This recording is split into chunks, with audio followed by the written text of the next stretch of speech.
The air in the jewelry store was thick with the scent of polished metal and the faint hum of classical music playing in the background. Behind the counter, a young salesman named Rohan adjusted his tie, his eyes scanning the room for potential customers. He had been working at Elegant Jewels for only 3 months, but he already felt like he owned the place. His confidence was unshakable, his charm undeniable, and his sales record impeccable.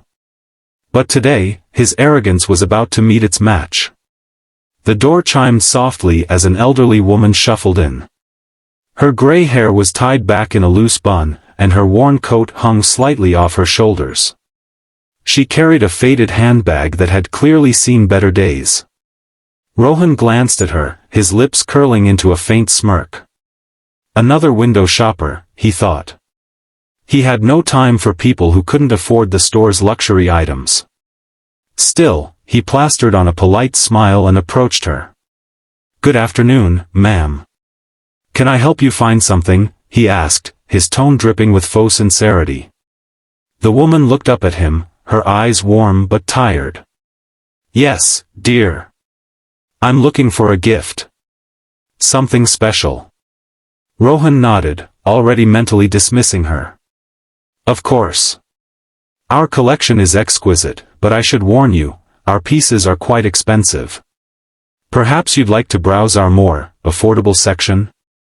He gestured toward a small display of lower-priced items near the back of the store. The woman's smile faltered for a moment, but she didn't respond. Instead, she walked over to the main display case, her eyes lingering on a stunning diamond necklace.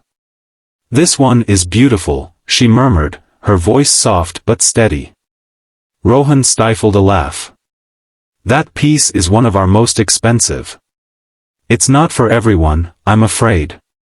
The woman turned to him, her gaze piercing. "And who decides who it's for?" Rohan blinked, caught off guard by her tone. "Well, ma'am, I just mean that it's a significant investment. Perhaps something simpler would suit you better." She studied him for a moment, her expression unreadable. Then, without a word, she reached into her handbag and pulled out a small, elegant business card. She handed it to him, her hand steady despite its age. Rohan took the card, his eyes widening as he read the name engraved on it, Leela Kapoor, owner, Elegant Jewels. His stomach dropped. The blood drained from his face as he looked up at her, his mouth opening and closing like a fish out of water. Leela's eyes softened, but her voice remained firm. "Young man, I built this store from the ground up. I've spent decades ensuring that every customer who walks through those doors feels valued, regardless of what they can afford. You, however, seem to have forgotten that." Rohan's mind raced. He had heard stories about the store's founder, a woman who had started with nothing and turned Elegant Jewels into a renowned brand. But he had never imagined she would walk into the store unannounced, let alone be mistaken for a penniless shopper. I'm so sorry, Mrs. Kapoor," he stammered, his voice trembling. "I didn't know." "No, you didn't," she interrupted gently. "And that's the problem. You judged me based on appearances, not on who I am or what I might need. That's not the kind of service this store stands for." Rohan felt a lump form in his throat. He had always prided himself on his ability to read people, but now he realized how shallow that skill truly was.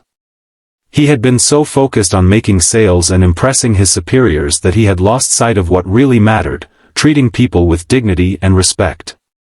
Leela watched him for a moment, then sighed. "I'm not here to fire you, Rohan.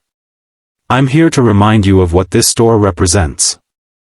Every person who walks through that door deserves to feel special, whether they're buying a diamond necklace or just admiring one. Do you understand?" Rohan nodded, his eyes downcast. "Yes, ma'am. I do." Leela reached out and placed a hand on his shoulder. "Good. Then let this be a lesson. True success isn't measured by how much you sell, but by how you treat others along the way."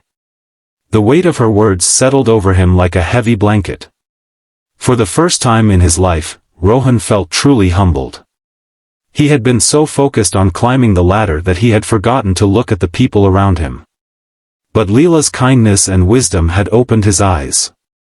Over the next few weeks, Rohan made a conscious effort to change. He greeted every customer with genuine warmth, took the time to listen to their stories, and treated everyone with the same level of respect. The shift didn't go unnoticed. Customers began to compliment his attitude, and his co-workers started to see him in a new light. One afternoon, Leela returned to the store.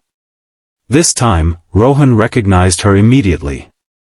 He approached her with a smile, his heart full of gratitude. "Mrs. Kapoor, it's good to see you again." She smiled back, her eyes twinkling. "And it's good to see you, Rohan. I hear you've been doing quite well." He nodded, a sense of pride swelling in his chest. "Thanks to you. I'll never forget the lesson you taught me." Leela patted his arm.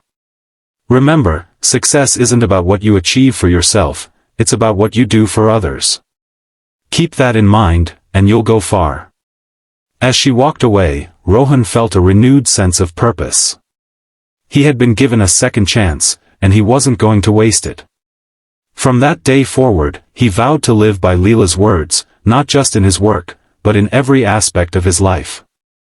The story of the elderly woman who owned the jewelry store became a legend among the staff, a reminder of the power of humility and kindness. And for Rohan, it was a turning point, a moment that changed not only his career but his entire outlook on life.